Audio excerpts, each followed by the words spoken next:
evening, Campfire crew. This is Tony and Stella. Stella's over in the shade. She's the smart one out of the bunch, apparently, because I could have done this in the shade. Okay, Tony and Stella, checking in from the yard. Today, I want to do a cast iron cleaning video that's a little bit different. So, as most of you guys know, Jason from Cog Hill Farms has asked about coming over and let's make a video about cleaning some cast iron and reseasoning a cast iron skillet that he has acquired. So I started thinking about that. The last time we went camping, we used a Dutch oven, and I made the comment in that video, hey Jason, you need to get a Dutch oven. So a couple of days ago, after I got off work, I was going to thrift stores when I came through. And I ran across an old rusty Dutch oven. So now, it's not in real bad shape. The outside's not, but the inside's farm fresh. This thing's pretty rough. But cast iron's not hard to clean. With that being said, Jason and Brooke do a lot for folks around this community. And I don't know if you know them or not, but they are very good folks. They're big-hearted, kind-hearted people, and they're always giving to the community. You always, and they don't brag. They don't say a word about it, but you always hear folks saying that Jason and Brooke over at Cog Hills helped them do this or they helped them do that. They never, ever ask for anything in return. And it's hard to find folks like that.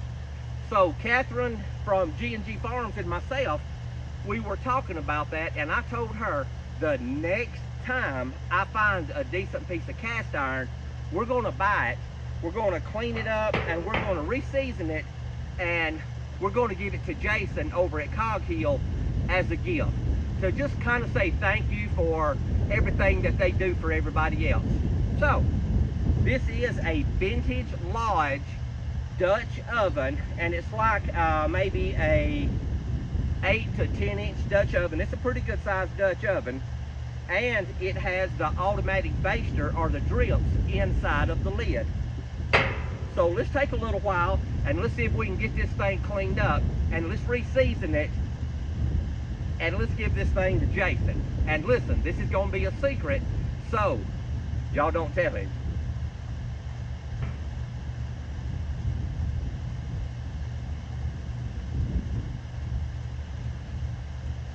We have Brillo pads, and we also have baking soda. Baking soda is very abrasive, so we're going to put us a little baking soda in it, and we're also going to use a Brillo pad that has soap in it. And I know what y'all thinking. When you work with cast iron, you're not supposed to get soap on it. But as of right this minute, we don't care how far we take it down, because we're fixing to build it back up and put new seasoning on it. So I don't know how long it's been since it's been seasoned, but let's strip as much of it off before we start putting new seasoning back on it, and we can get them some real clean, fresh seasoning back on top of this Dutch oven. So let's get me some water on.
remember what I told you, as soon as you get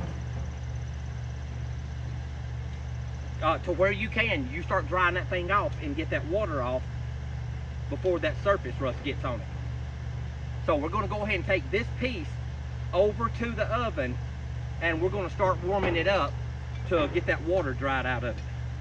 And then we'll come back and clean the lid. So it come exceptionally clean. All right, to give y'all another look at the lid, it's got a lot of rust on the inside. That's got a lot of grass on the outside. Let me wash it off.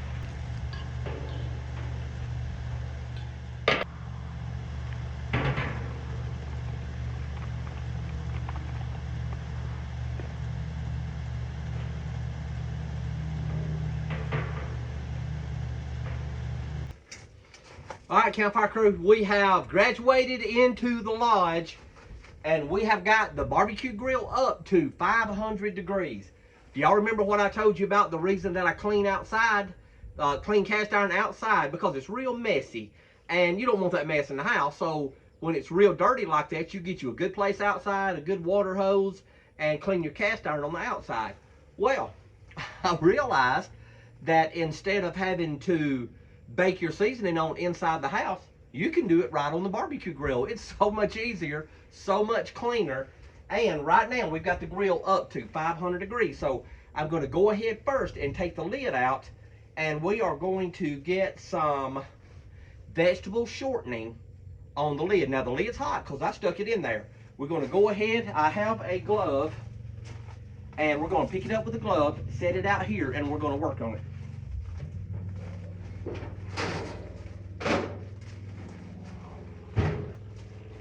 This is straight shortening, vegetable shortening. So Miss Cat put some in a bowl for us to be able to use. And as soon as we touch that hot lid, that shortening's going everywhere, but that's okay because now we've got the pores opened up in that cast iron, and that cast iron will start soaking up this vegetable shortening. We're going to take advantage of the fact that it's hot.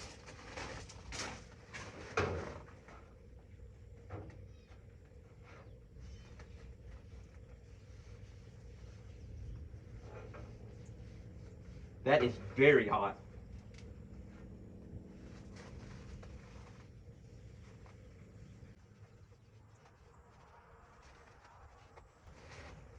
Initially, you can't put too much on here because we're going to wipe it down in a few minutes. It's a little trick about cast iron. You get a real good coating on it. That thing is smoking hot.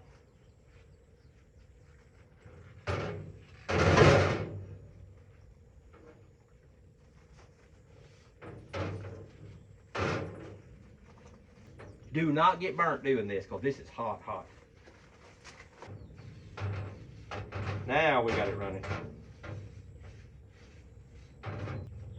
Okay, I have a whole lot extra shortening on it, and that's what we want for a few minutes.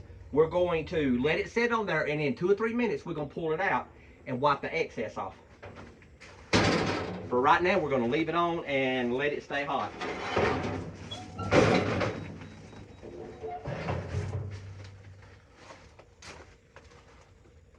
I've got to get better gloves for this.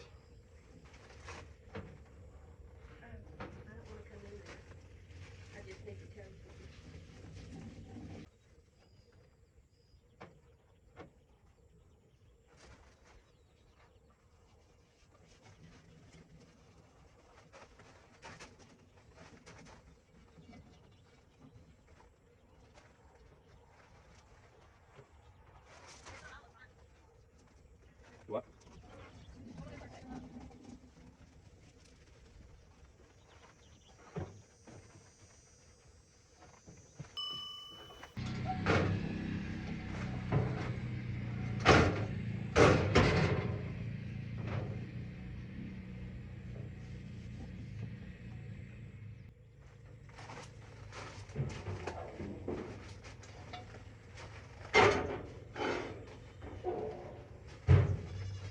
That's got a real good coating on both the lid and on the Dutch oven.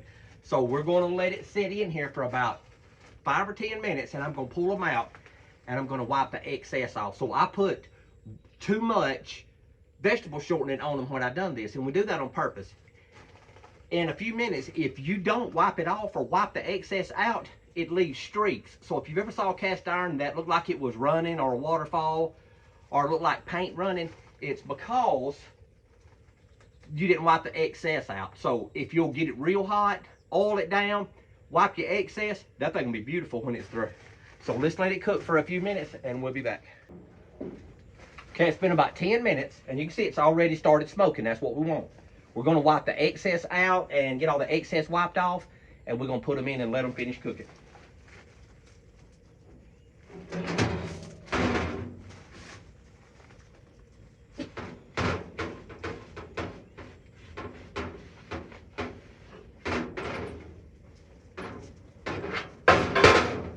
This is the step that gives you that clean, smooth, black, slick finish.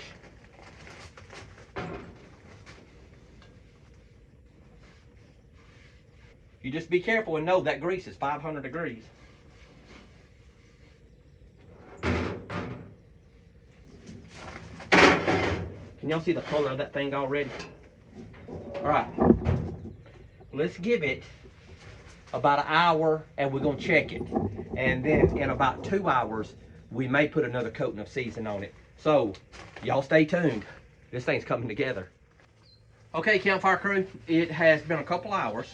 We are still sitting on 500 degrees. We're gonna go ahead and get these things out and let them cool. We're gonna need to put another coat on them, but that's okay. We're gonna let them get cool. We'll re-season them and we'll fire it back up.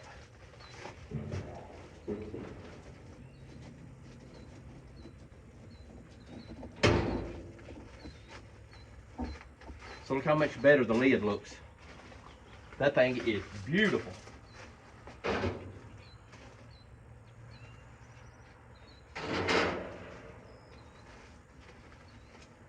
Look how pretty, deep, dark black that thing is. Gorgeous, gorgeous. So we're gonna put one more coating on it and we're gonna put it back in. But we're gonna let it cool down first and give it a chance to let the seasoning sit. We'll grease it back up and we're gonna put it back in.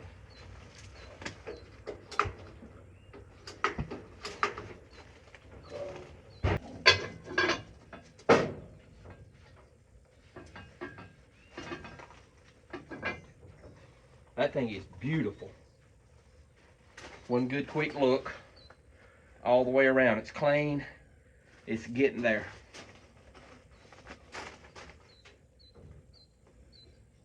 I think when we get through, Jason's gonna like the thing and he's gonna definitely appreciate it.